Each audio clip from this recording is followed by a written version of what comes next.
So what we like to do at the very beginning is tell the audience how you got started. Was it something you always wanted to do, or did you just kind of fall into it, or what was it? I think it was something I always wanted to do. My parents said when I was really little, I'd be like throwing a tantrum or something, and they would take out a camera, and I'd be like, cheese.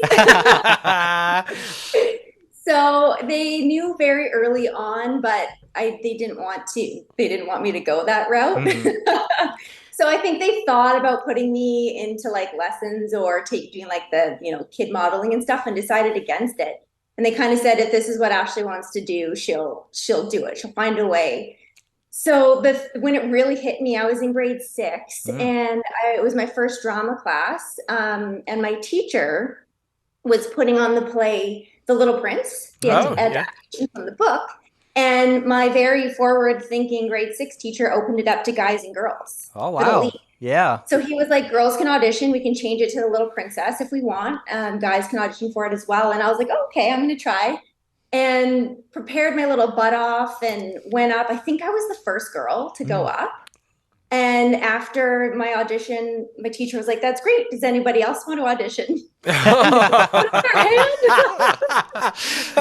Oh, Like, what are you trying to say? uh, Like, Yeah. So yeah. I was like, okay. So then I got the role and they turned it into the Little Princess. And it was a big, like role to take on in grade 6. And then from then on, I was like, oh, That I've got the bug. That is hilarious, though, because, we talk about, so right out of the gate, we talk about all the time about how this industry is built on rejection, and we call it selection. We try to Yeah. keep it more positive, that you're not being rejected, you just weren't selected at that point. But so right out of the gate, you're like, oh, well, here comes the rejection, but no one else is going to do it, so you get the selection. Well, I mean, that's Yeah. hilarious, though. But, I mean, just right, I guess sometimes, though, to understand it right away, it's a good thing to have that happen, right? You know right how it works. You got the Yeah. gig because nobody else wanted it, and and you weren't going to get it. But now this sets you up for this is how it is the whole career, and that's a great thing, though.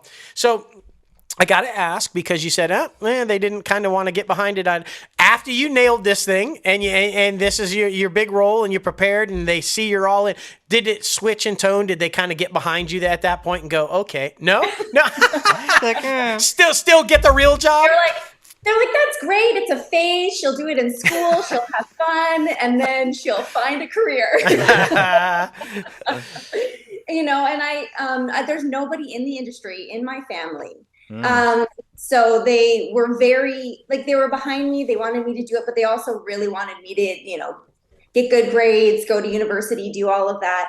So they kind of thought like after high school drama was done, then I would kind of find my way doing something else. But then at 17, I auditioned for the theater program in my province, and I think they accepted like 12. Wow. Oh, And wow. I got in. Nice. My parents were like, oh no.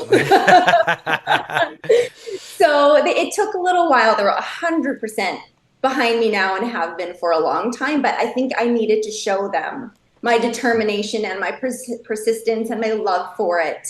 And to know that like there isn't anything else I want to do. So yeah, it took a little while, but they're behind me now.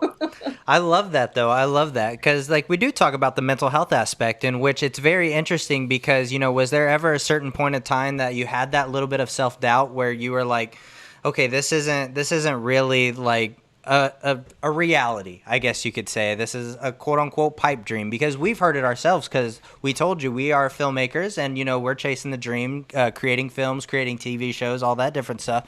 And people close to us, like our own family, our own friends, are like, "Are you sure? Are you sure you want to do this?" It's like, Yeah. yeah, we do. What's your plan B? Yeah, Yeah. exactly. Always, That's like, Always. Yeah. I- That what's your plan B question came up for many, many years. Yeah. And then now that I'm years into it, I don't get asked it anymore. But the self-doubt, the should I be doing this? Am I doing the right thing?